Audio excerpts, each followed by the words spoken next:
Okay.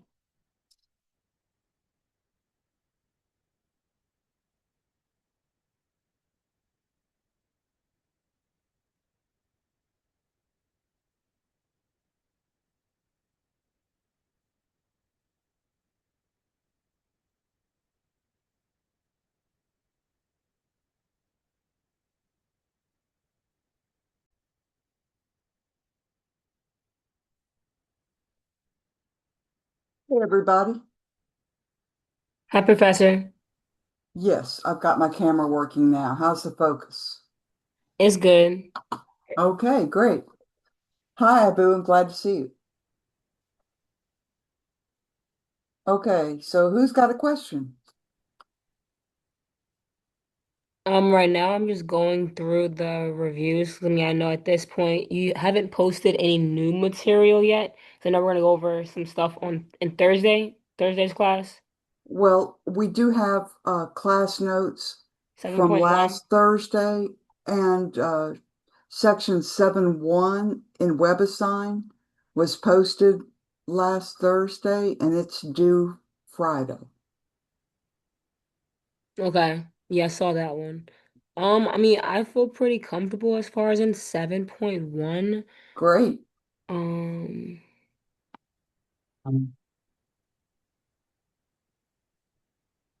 Abu, do you have a question? I don't have anything right now. Well, it'll just be about 7.1. 7.1. Well, let's go ahead. What Uh, can I help you with? yeah, just what's this thing called? WebAssign. Okay, let me share my screen and let's get into WebAssign.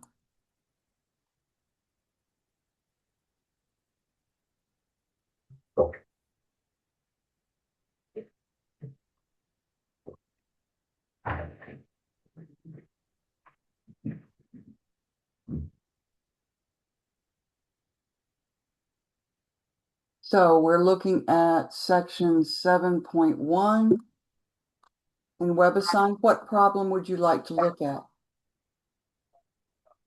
First one. I'm sorry. The first problem. Okay, so we have a set X and a set Y, and G is defined by this arrow diagram. So let's write G as a set of ordered pairs. Shall we do that? Yeah, please. Okay, so this is WebAssign, section 7.1, problem 1. X has 1, 3, and 5 in it. Is that the same as for you? Yeah. And and Y has A, B, C, and D in it. Is that the same as for you? Yeah. And they're giving us the function as an arrow diagram, right? They're giving us, you know, these elements of X, 1, 3, and 5, and they're showing us where those elements map in set Y. And it turns out, it looks like they all map to the element B. Is that what it looks like to you? Yeah. So the first thing we might do is we might write G as a set of ordered pairs just to kind of get our heads around the set G algebraically. Of course, this is a nice picture of the set G, but can you give me the ordered pairs in set G? You could try. Yeah, the first coordinates come from X and the second coordinates come from Y when G is a function from X to Y. So maybe we could start with the ordered pair that has 1 as a first coordinate. What would its second coordinate be? Looks like B. Good. And how about 2? 3. It Oh yeah. Hmm, thank you. Yeah. 3. Where does it map? B as well. Uh-huh. What's the next ordered pair? 5, comma B. Great. So we're asked some questions. We're asked for the domain of G and the codomain of G. Do you know what the domain of G is? Mm, For one thing, we have to remember that it is a set. So whatever we put, it needs to be inside set brackets, you see, mm, because the domain is a set. And the domain is the X, the first coordinates. So what would we put in that? comma 3, comma 5. It will be 3, yeah. And there's a Can Dr. Good type at this time of night? mm, All right, that looks, help me write. Yeah, help me write, please, computer. Never show that again. Okay, so that looks like the domain. Good. And what's the codomain? I'm not sure. I'm not even sure what the Oh, well, the codomain, if you look at the class notes, the codomain is the Y. It's the set from which we might choose second coordinates. So it's little a, little b, little c, comma, little d. See what I mean? So this set on the left is the domain. That's where the first coordinates come from. The set on the right is the target, and that's the codomain. It doesn't mean we're going to hit every element in the codomain. It just means these are the possible choices that we might find as second coordinates. Does that make sense? yeah, yeah, it does. So what is G of 1? In other words, what's the image of 1 under the function G? Where does 1 map to? Yeah, you would just put B. We don't need set brackets there. What's G of 3? B as well. I think so. And what's G of 5? Same thing, B. Good. Now, the range of G is a set. And if you check the class notes, it is the set of elements here in the codomain that actually get hit with an arrow. In other words, it's the set of elements that actually appear as second coordinates in an ordered pair in G. So what is the range of G? What gets hit by G? B. Yeah, and it is a set. The range is a set. It's a subset of the codomain. It's those elements of the codomain that actually got hit with an arrow. Okay? So if 1 and 3 map to B and maybe 5 mapped to D, then the range would be the set that has B and D in it. Do you understand? Yes, ma'am. Yes, yes. Thank you. Uh-huh. Now, is 3 an inverse image of A?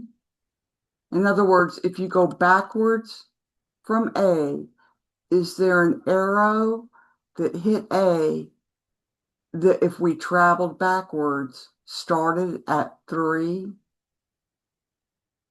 No. No, nothing actually hits A. A isn't even in the range. So there is no pre-image of A. And the pre-image or inverse image of A certainly isn't 3. There's nothing back here in the domain that mapped to A. Do you understand? Yes, So the yes, inverse image or pre-image is when we look backwards to see. So what's is 1 an inverse image of B? So if we go from B and look at the arrows that hit B, does one of those arrows begin at 1? yes. Yes. So what is the entire inverse image of B? That means when we look at B and look backwards, we want the entire set of all of the elements in the domain whose images are B. Be a set containing 1, 3, 5. Right, because the entire domain maps to B. What's the inverse image of the element C? Yeah, that'll be an empty set. Yeah, and I don't, so they're, they're giving us some symbols here, right? Mhm. So if we look at symbols, I'm looking here, sets. Okay, so the empty set is a symbol. So we could look in the sets menu and find that empty set symbol, or they say we can just write EMPTY, right? You can Yeah. do either one, but it's kind of fun to use, to look at these different, notations that we have and use the empty set symbol. Okay. Now they're asking us to represent G as a set of ordered pairs. And the key word there, well, there are two key words. It's a set, so we know that it's going to be in set brackets, and the elements are ordered pairs. So again, we already did this. 1 comma B, that's the first element, or one of the elements. They don't really need to be in any order. Be sure and put commas between the ordered pairs too. See what I mean? Like we need commas inside the ordered pairs because they're ordered pairs, but we also need commas between the ordered pairs. Does that make sense? Yes. Shall we try and submit that and see if it works? Okay, please.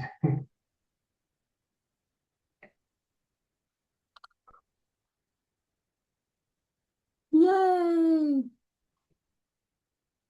We got it right. Yeah.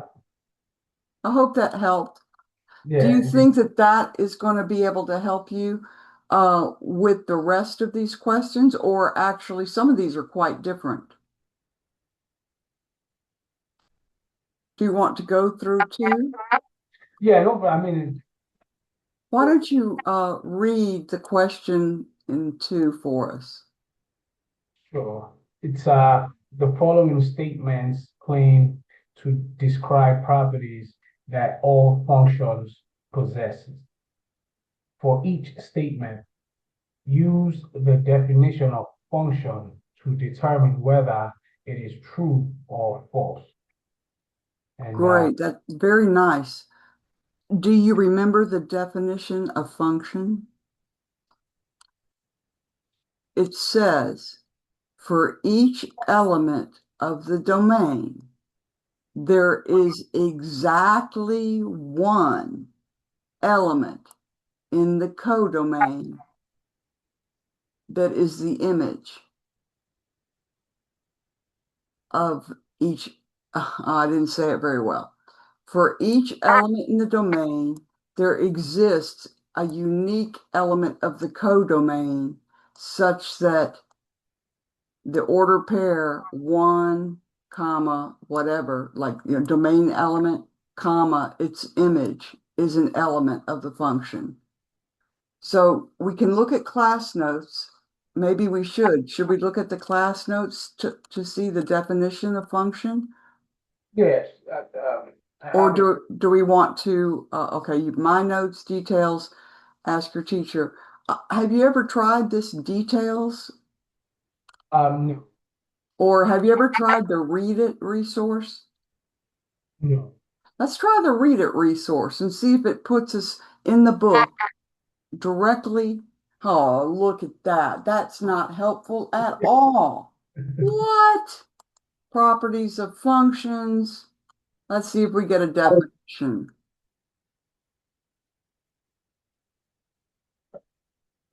That's not even the right section. Functions. Here we go. Function f from a set x to a y denoted f of x to y is a relation from x, the domain of f, to the codomain y, and it satisfies two properties. Every element in x is related to some element in y, and no element in x is related to more than one element in y. So I said that in the class notes very much in the same way. Let's look at the class notes. You have if each x and little x and big X is paired with at least one element, Y belongs to Y. Yeah, it's a And little. each x is paired with at most one element, little y in y. And that is the same as the book. It's worded differently, but it means the same thing as the book. Every element is related to some element in y. That's at least one. Some is at least one. And no element is related to more than one element in y. And that's the at most one. Does that make sense? So each element in X has to point to at least one element in the Y or the codomain.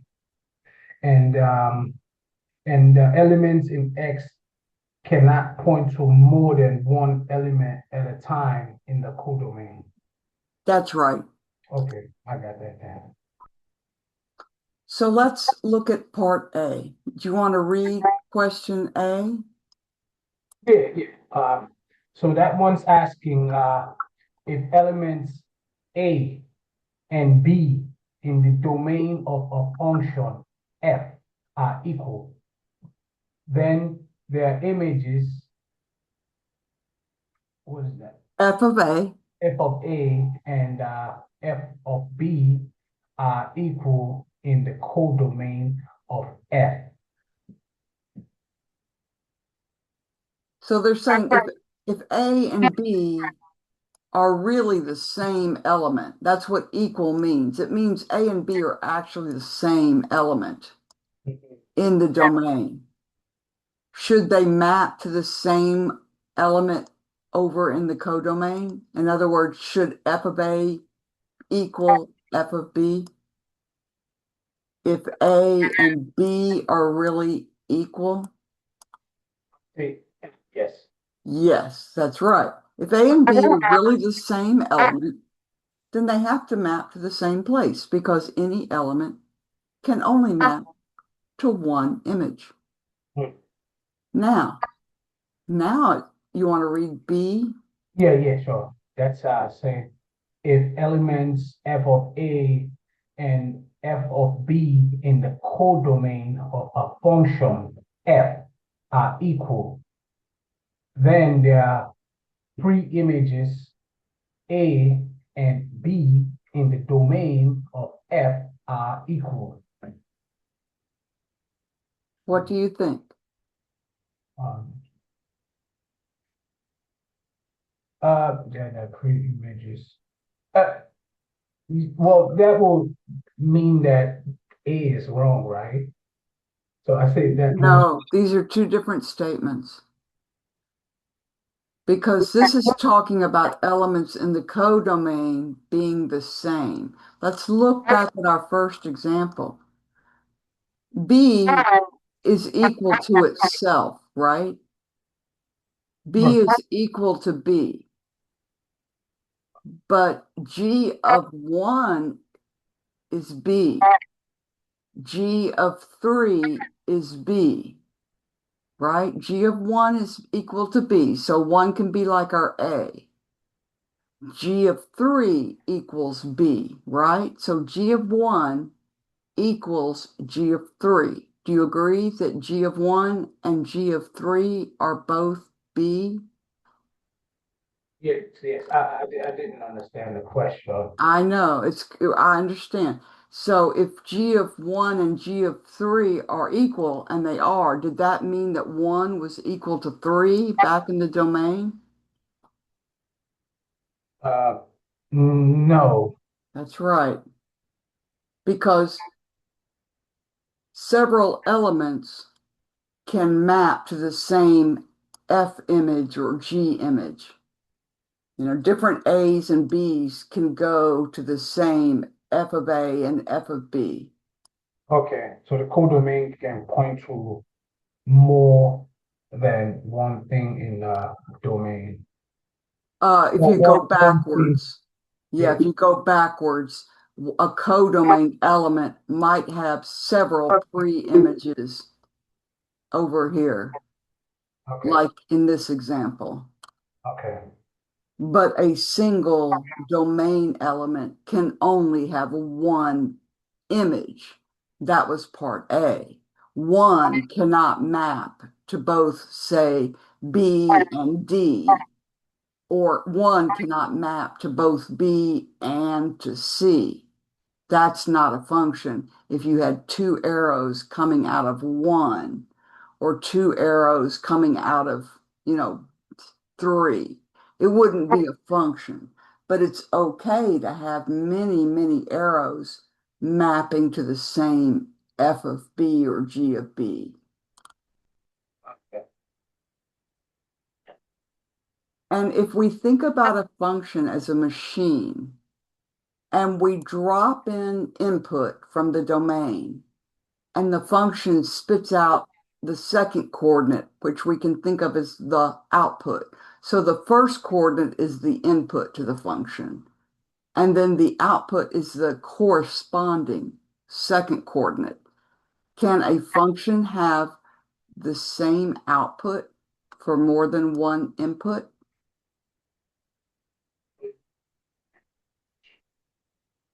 No.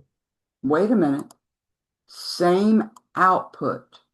All right, let's go back Oh, and yeah, look. yeah, yeah, yeah, yeah, Oh, yeah. yeah. The input is from the domain, right? The inputs are 1, 3, and 5. The outputs are all B. So you can have the same output for more than one input. Yes. But can a function have the same input for more than one? Wait a minute. A function can have the same output for more than one input. That's true. A function can have the same input for more than one output. Is that true? No. That's correct. Because you can't have two different outputs. You can't have more than one output when you drop in one single input. So I like to look at a function in a way we didn't do in class, kind of the machine uh, concept of a function. I like to think of a function as a little machine, like a monkey grinder with a little handle. And this machine was G. And dun, dun, dun, dun, dun, dun, dun, dun. It's like somebody's grinding it, right? And in go the different inputs. You drop in an input from the domain. Let's just call that X. And the output, because we're calling this function G, is called G of X, is the output. And all of that corresponds to the ordered pair X, comma, G of X being an element of the function G. This is the first coordinate. It's from X. And the second coordinate, G of X, is from the codomain Y. I like this kind of way to think about a function. It can be helpful. Okay, let's go back and look and see what else is going on in this particular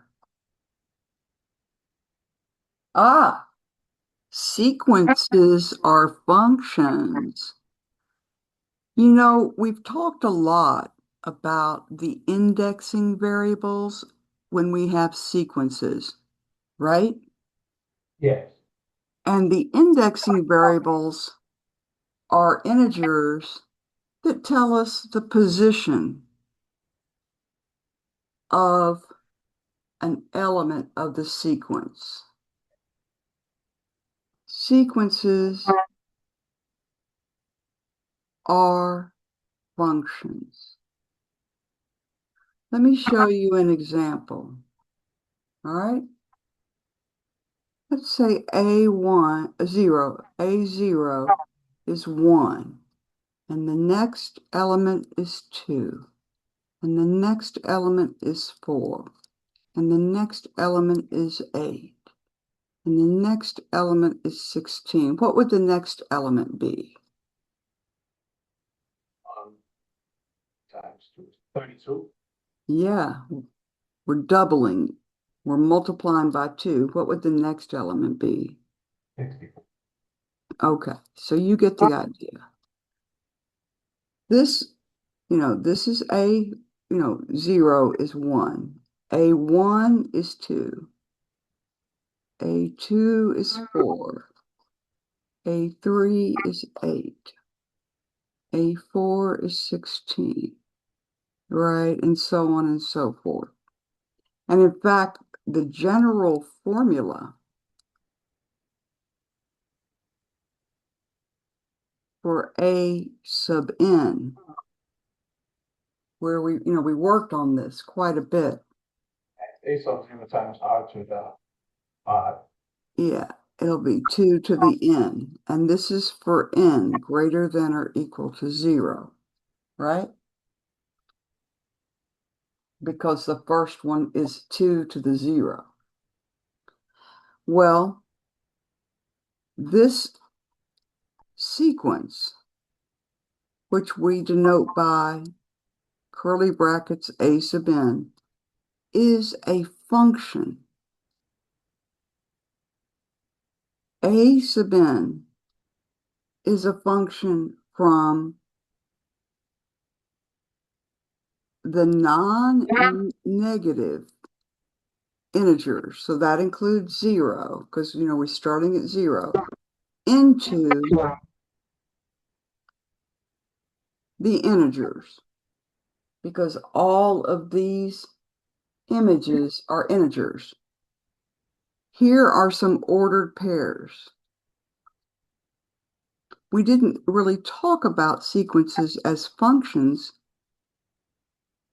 but now, because we're learning about functions, it makes sense to go back and understand that sequences are functions.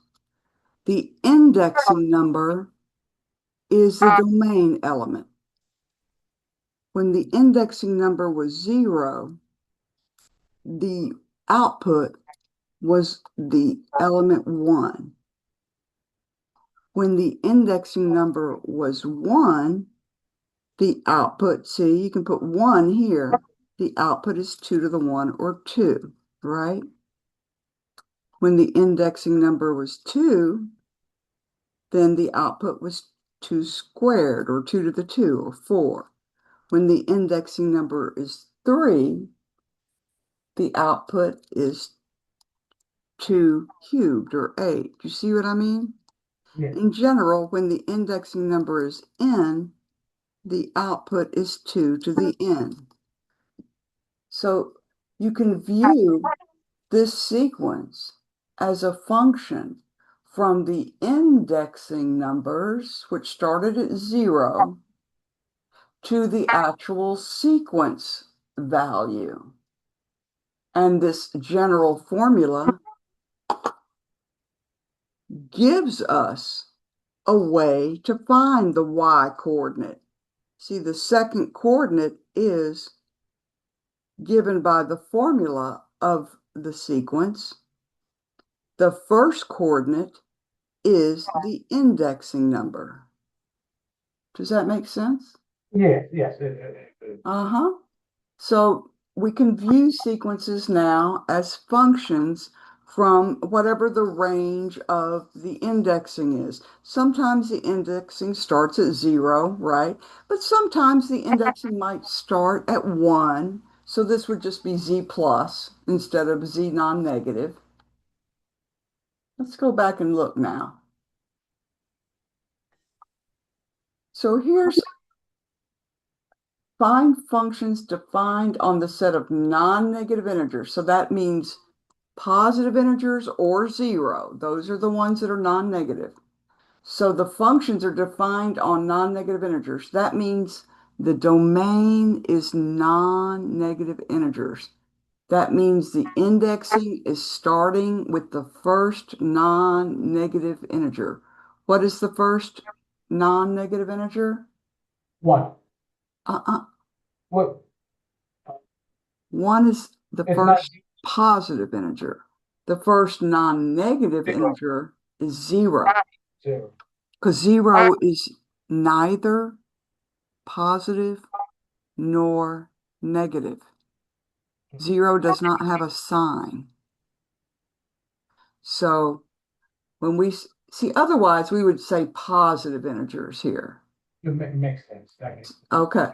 So when the Dr. Epp, who wrote this book, says find functions defined on the non-negative integers that can be used to define these sequences where we're given some terms, she's just saying, hey, find the general formula for the sequence. Now, this is an interesting little sequence. Let's see if we can see a pattern. This is a good one. The So f of 0 is 1/3. But then f of 1 is negative 1/6. F of 2 is positive 1/9. Ooh, this is a tough one. Let's see if we can unpack this. This is a hard one. I like this one. I'm going to write it down and then I'm going to get back to my paper and we'll have to think this one out. 1/3, negative 1/6, 1/9. What is the next one? Negative 112. Keep going. About 15. Keep going. It's negative 1/18. Wow. All right. Holy cow. Hmm. It's not a geometric sequence because if it was geometric, to get from 1/3 to negative 1/6, what would we have to multiply 1/3 by to get negative 1/6? We'd have to multiply 1/3 by negative 1/2, right? Yes, yes, yes, negative. But if we're trying to say that we're multiplying by negative 1/2 to get from here to here, then we'd have to be multiplying by negative 1/2 to get from negative 1/6 to positive 1/9, right? If it was geometric, because it would always be the same common ratio. But if we multiply negative 1/6 times negative 1/2, it's true we would get something positive, but it wouldn't be positive 1/9. It would be positive 1/12. So it's not geometric, but it does have an alternating sign. So this is tricky. However, we've got some tools in our toolbox. If I just ignore the fact that these are fractions and just look at the denominators, how do we get from 3 to 6? How do we get from 6 to 9? How do we get from 9 to 12? See what I mean? Just added 3. We're adding 3, but only in the denominator, right? But we know the signs are alternating, so we're going to have to deal with that too. So, this can be our A sub 0 because we're told that the domain is non-negative integers. We're told that. So we know we're starting the indexing at 0, and I'm kind of glad about that because it's alternating. All right, so we've got like A0, A1, A2, A3, A4, A5, right? So we're going to have to combine what we learned about alternating sequences and arithmetic sequences because we're adding 3 in the denominator only, right? We're only adding 3 in the bottom. So A sub B, first of all, we can deal with the sign. The even indexed terms like A0, A2, A4, and then A6, those are the positive ones, right? And that means -1 can be raised to the indexing variable and it'll always be correct. It'll be negative when n is odd, like 1, 3, and 5, but -1 to the n will be +1 when n is 0, 2, 4, 6, 8. Does that make sense? All right, you should go back and look at the class notes on alternating sequences. I gave you this information before. I can write it again here in a minute, but for right now, what is -1 squared? If n is 2, what is -1 squared, Abu? One. It's +1. So see, when the indexing number is 2, we want positive. What is -1 to the 4th? Just one. Okay. Yeah, so when the indexing number is 4, we want positive. What is -1 to the 0? Just one. Good. -1 to any even integer n is positive because -1 to an even integer is really -1 squared quantity to the k part. Do you agree? Laws of exponents. But what is -1 squared? Just one. And +1 to any exponent. That's why when we want the even indexed terms, sub-0, sub-2, sub-4, to be positive, we can just use the indexing number, the indexing variable, which is a number. It'll be even, and it'll make the even indexed terms positive.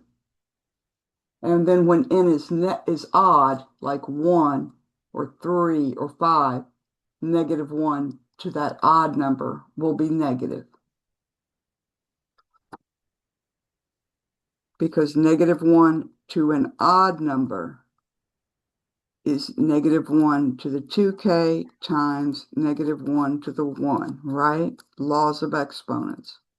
But we know -1 to the 2k is +1. So whenever you raise -1 to an odd exponent, you get -1. When you raise -1 to an even exponent, you get +1. I don't think I went into quite this detail, but I wrote it with words. Anyway, part of what we're trying to deal with is the alternating sign, and we've got that now. Now we have to deal with the numerical part. We know it's going to be 1 over some expression, right?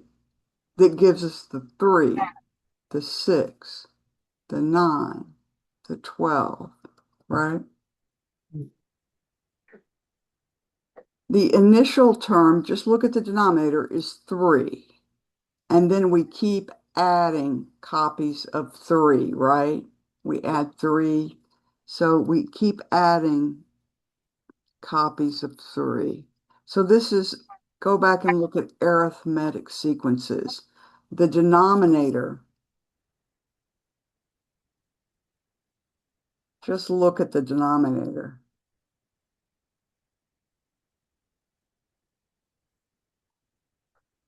It's 3, 6, 9, 12, 15. That's our initial term and the common difference. Okay, so that's the a sub 0 plus the difference times n. Yeah, or K or whatever variable you use. Yeah, this should be it.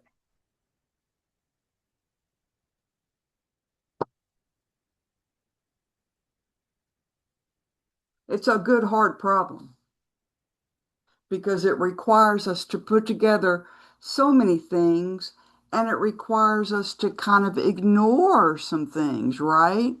Because we think about arithmetic sequence. This is not an arithmetic sequence, okay?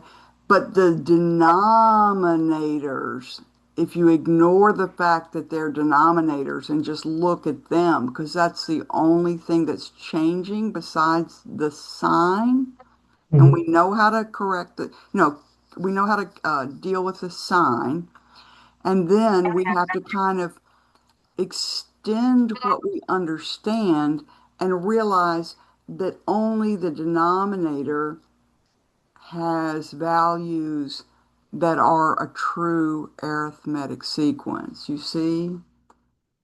So Yeah. we're kind of thinking about what we do know, but trying to kind of think out of the box. Okay. So the a sub n equals, so the -1 to the n was that, so that's to get the correct sign. Is That's right. okay, and would that just be like limited to the numerator, or That is a really good question.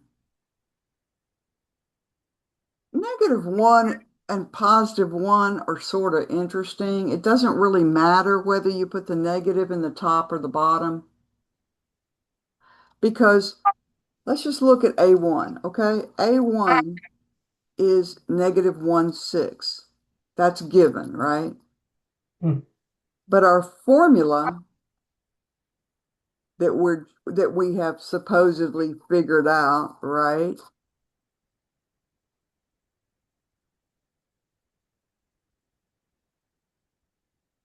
Well, A1 equals -1 to the 1 times 1 over 3 plus 3 times 1, right? So it's -1 times 1 over 6. So where does this -1 really go?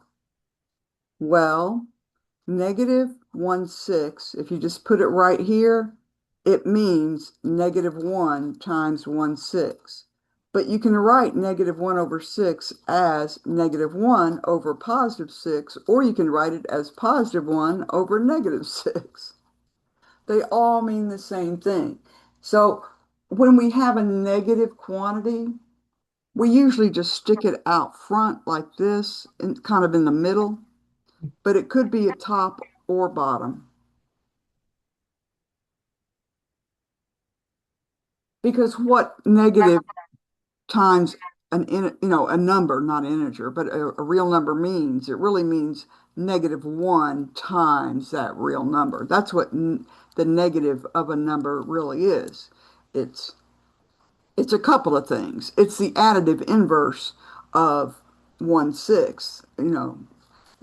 Negative x plus x is 0. So we call them additive inverses because they add up to the additive identity, which is 0. Okay. But it turns out because we have both addition and multiplication in the real numbers, -1, which is the additive inverse of the multiplicative identity, times x is the same thing as -x. See, x times 1 is x. So one is called the multiplicative identity. There's some really cool things that happen with the real numbers, and everything's got a name. Like zero is special because x plus zero is x. So zero is called the additive identity. When you add zero to anything, you just get that anything back. So it's called the additive identity because it kind of IDs the x. One is the multiplicative identity. But there's a relationship between the zero and the one, and that's what makes real numbers so magical. Negative x is called the additive inverse of x because negative x plus x is the additive identity.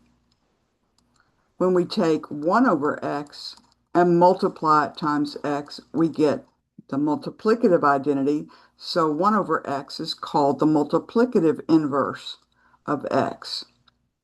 Negative x is the additive inverse of x.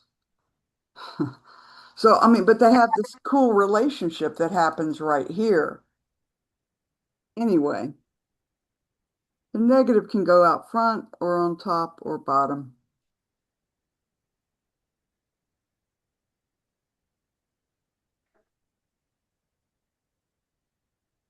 Shall we go back and look and see where we're at?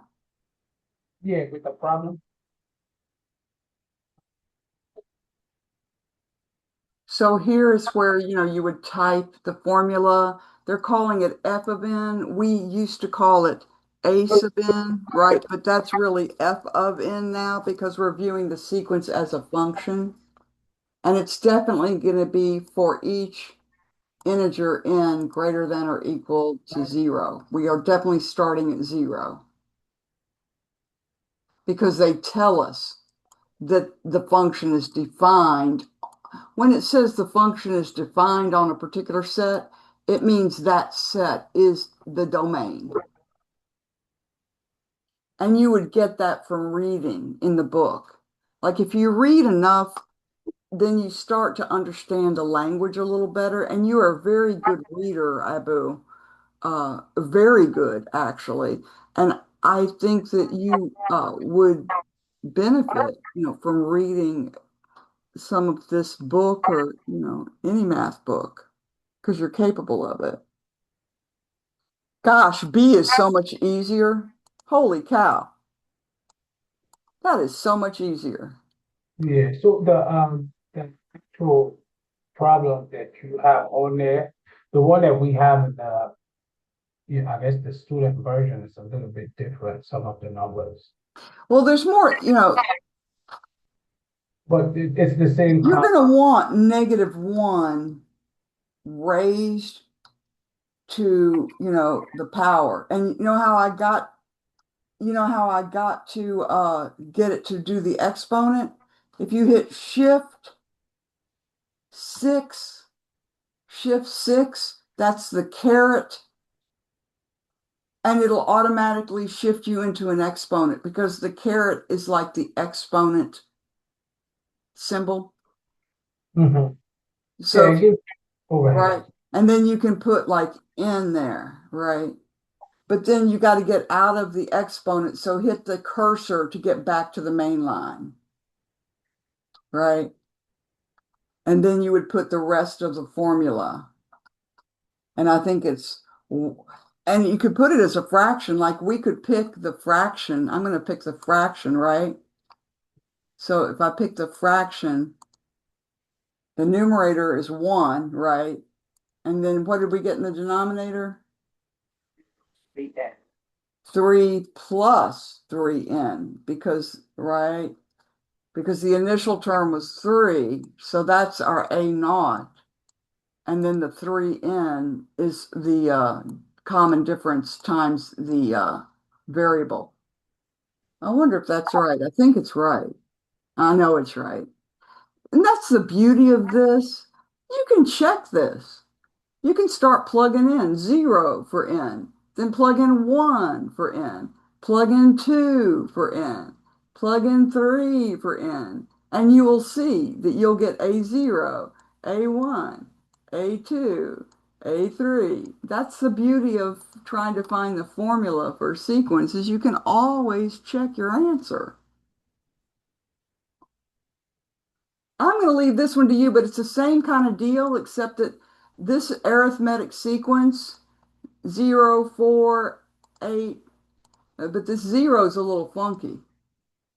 This makes it a little difficult, but I think it'll be okay. It's still an arithmetic sequence. It's just that the first term, isn't 3 or 1. The first term is 0.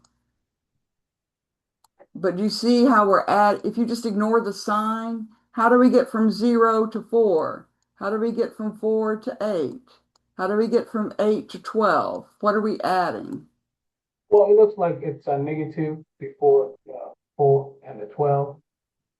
So it's alternating as well here. Well, watch out.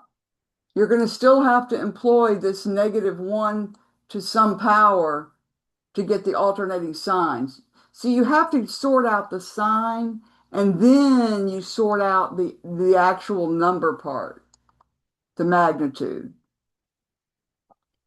See, the magnitude is 0, 4, 8. I'm talking about absolute value. 12, I'm ignoring the sign. When I say magnitude, I just mean the pure distance from the number 0 on the number line. -20 is 20 units from 0. So ignore the sign to get the function expression that doesn't have anything to do with the sign. But then no matter what, you're going to have to use either -1 to the n or -1 to the n plus 1. But I think they've been nice here. They've made the even indexed terms positive again. So you'll just use -1 to the n to get the alternating signs. But this will be a little different than what we have here. It's easier, really. Because if you just ignore the signs, this is just an arithmetic sequence. 0, 4, plus 4 is 8, plus 4 is 12, plus 4 is 16. But the initial term is 0. See what I mean? The first term is 0, not 1. First term isn't 3. Like, this was a 3. That's why we have the 3 separate. Yeah. Here it's just 0. But the common difference isn't 3 here, it's 4. So I bet you can sort that out. But again, you got to do the magnitude, figure out the equation, the expression for the magnitude, the number part, separately from the expression for the sign. And of course, these are multiplied together. You always multiply these two together, which is that's what makes it weird, right? Because in an arithmetic sequence, we don't think about having to multiply anything. But when the terms alternate sign, then we have to employ this multiplication by -1 raised to the appropriate power. Oh, this one's fun. This is Yeah, that's right. You just oh, you just calculate this polynomial for the different values of the domain. mhm. Like, when x is 0, it's 0 cubed plus 4 times 0 plus 2, but then you reduce that mod 5. In other words, divide by 5 and grab the remainder, right? Like two different. So what is f of 1? Let's do 1 together. If we put 1 in here, what do we get? 1 for x. Yeah, so that's 1 plus 4 plus 2. That's 7. So what is 7 mod 5? Remember mod 5? It means divide by 5 and grab the remainder. 7 mod.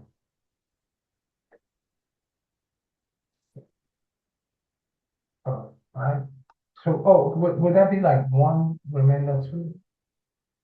Yeah, the quotient is 1, but the remainder is what we want. The mod value is the 2. remainder.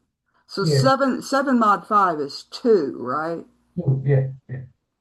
Isn't that interesting? What do we get when we plug in 0 for x? What is this when we plug in 0? Uh, so that's 0, 0, 0. That's 2 mod 5. And that's just 2. 2 is the remainder. Mhm. Oh, so f of 0 is 2, but f of 1 is also 2 because f of 1 was 7 mod 5, and that's 2. What's f of 2? So We that's put, A plus A plus 2, 18. so it's 18 mod 5. Would that be 3? Yeah, 3. That's the remainder. Yeah, you got it. Now we got a multivariate function. Look, we're plugging in both two variables, an A and a B. So the domain is ordered pairs. And so the input, we drop in an ordered pair and we get out an ordered pair. How much fun is that?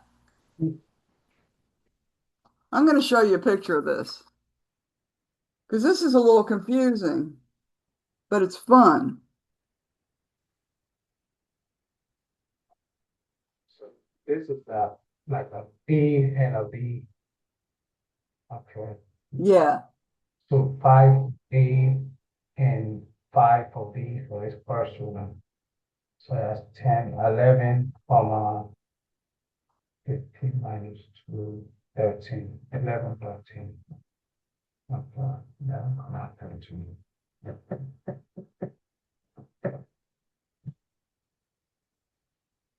So you drop in AB and then this function grinds on AB and it kicks out 2A plus 1 for the first coordinate and 3B minus 2 for the second coordinate. So the domain is an element of Z cross Z.